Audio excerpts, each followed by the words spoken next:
Zamislite da neko nikad ne viče na vas, nikad vas ne udari, nikad vas ne vrijeđa otvoreno, a vi se poslije svakog razgovora osjećate kao da ste pogriješili. Osjećate se krivi, zbunjeni, manji. I još gore, počnete sumnjati u vlastitu procjenu. Ovo je najskuplja vrsta manipulacije, jer ne krade samo mir, krade identitet. Danas ćemo otvoreno proći kroz 9 tihih taktika kontrole koje se dešavaju u porodici, braku, prijateljstvu, na poslu, čak i u finoj komunikaciji. I ne, ovo nije video da biste nekoga uhvatili. Ovo je video da biste sebe vratili sebi. Evo dogovora. Mi vam ne nudimo savršene rečenice. Nudimo jasnoću, jer manipulator ne pobjeđuje snagom, pobjeđuje maglom, a kad nestane magle, nestaje i njegova moć. Prije nego krenemo, jedan mini test od 10 sekundi. Kad pomislite na jednu osobu u vašem životu, da li osjetite olakšanje ili stezanje u stomaku? Ako je stezanje, ostanite. Ovaj video je napravljen za taj osjećaj. Prva taktika, pomjeranje cilja. Ovo izgleda ovako. Uradite ono što traže, ali to nikad nije dovoljno. Kad ispunite uslov, pojavi se novi uslov. Kad opravdate jednu stvar, traži se drugo opravdanje. Kad napokon položite, test se promijeni. Zašto je ovo moćno? Jer mozak traži završetak. Traži osjećaj. Gotovo je, sad sam siguran, sigurna. A pomjeranje cilja vam oduzima završetak. Drži vas u stalnom dokazivanju. Kako prepoznati u jednoj rečenici? Nikad ne dobijete mir, dobijete samo novi zadatak. Kontramjera? Kratko, čisto. Koji je tačno kriterij? Da li se slažemo da je ovo sada završeno? Ne prihvatam nova pravila nakon dogovora. Ako osoba počne govoriti ti si komplikovana, opet filozofiraš, ne pravi dramu, znajte, ne napada vaš argument, napada vašu jasnoću. Mala vježba. Sjetite se zadnje situacije gdje ste se trudili, a opet ste ispali krivi. Pitajte se, da li su pravila promijenjena nakon što sam ja uradio ili uradila svoj dio. Druga taktika. Zbunjujuća ljubaznost. Ovo je manipulacija koja izgleda kao fin ton. Nema uvreda, ima brige. Ali nakon toga se osjećate kao da ste progutali kamen. Primjeri. Naravno da te podržavam, samo kažem da ti to nije baš pametno.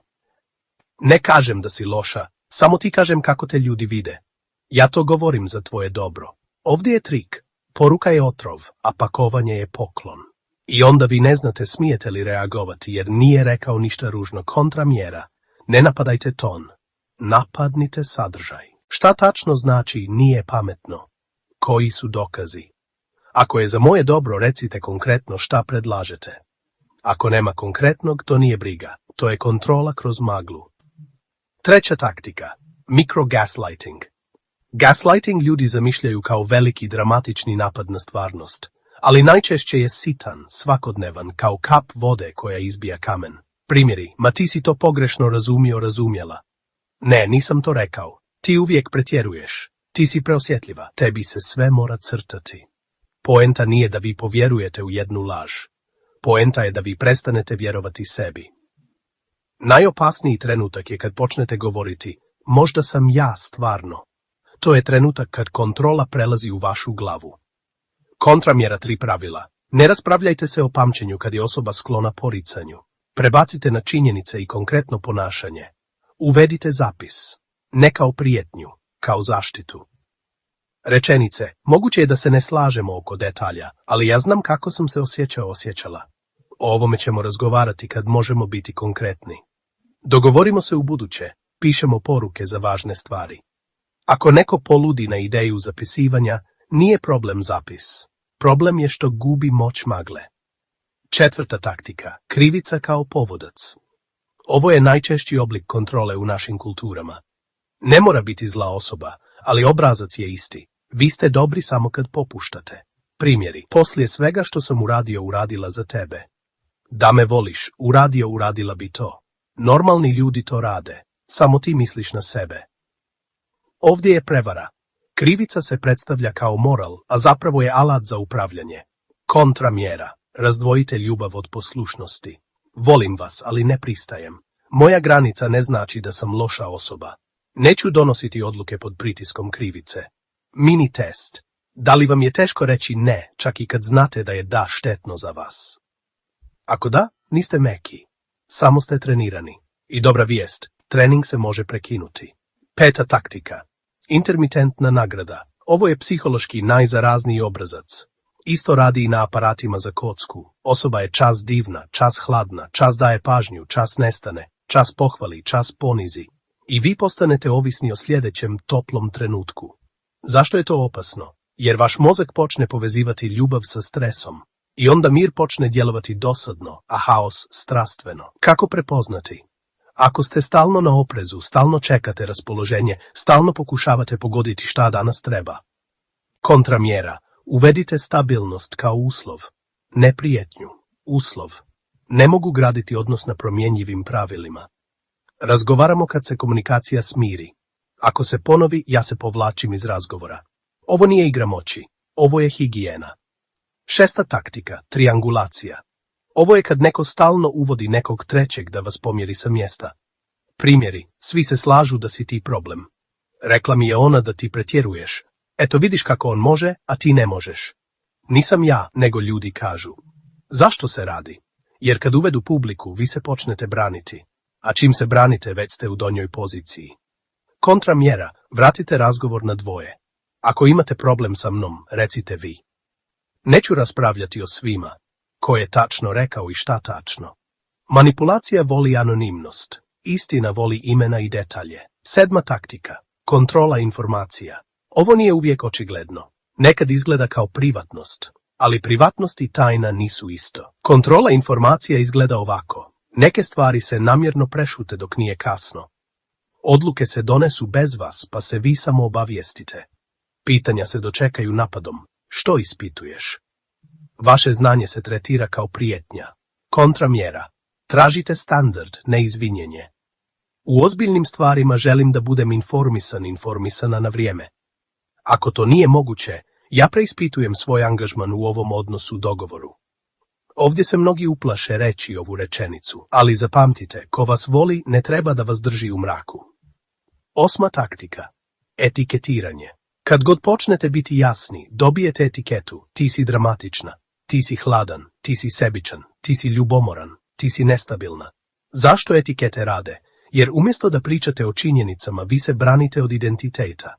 I onda gubite fokus. Kontramjera. Odbijte etiketu, vratite na ponašanje. Ne pričamo o tome kakva sam ja, nego o tome šta se desilo. Ako imate konkretan primjer, recite. Ne prihvatam vrijeđanje kao argument. Jedna rečenica koja prekida mnogo manipulacije. Konkretno. Kad kažu ti uvijek, vi kažete konkretno, kad tačno. Kad kažu ti nikad, vi kažete konkretno, primjer. Magla se mrzi s tom riječju. 9. taktika. Duhovni i moralni pritisak. Ovo je sofisticirano i često neprepoznato. Manipulacija se obuče u moral. Primjeri. Budi veći čovjek, što znači oprosti i zaboravi, što znači pusti da se ponovi. Porodicaca, što znači trpi. Ti si pametan, pametna, ne spuštaj se, što znači ne brani se. Kontramjera. Razlikuj dobrotu od samoizdaje. Dobrota bez granica nije dobrota, to je otvoren poziv da vas troše. Rečenica. Mogu oprostiti, ali ne mogu dozvoliti isto ponašanje. Moj mir nije pregovaračka valuta. Šta sad? Plan izlaska iz magle. Ako ste se prepoznali u više tačaka, ne trebate paniku, trebate strategiju. Evo 5 koraka koje stvarno možete primijeniti. Prvi korak. Prestanite opevati sebe do iscrpljenja. Manipulacija se hrani vašim dokazivanjem. Što se više branite, više izgleda kao da ste krivi. Cilj nije da vas razumiju, cilj je da vi popustite. Drugi korak. Uvedite pauzu od odgovora. Najmoćnija rečenica protiv kontrole: razmislit ću i javiti. Ne sad, ne odmah, ne moram. Pauza vraća moć vama. Korak 3. Pišite kratko, govorite još kraće.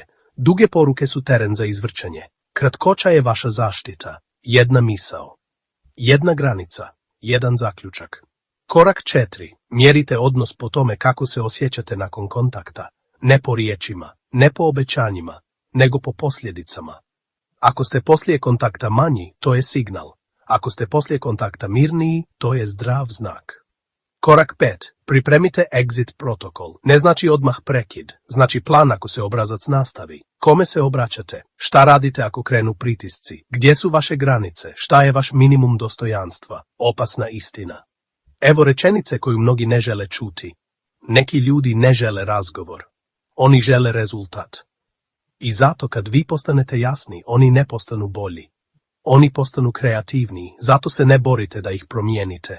Borite se da vi ostanete svoji.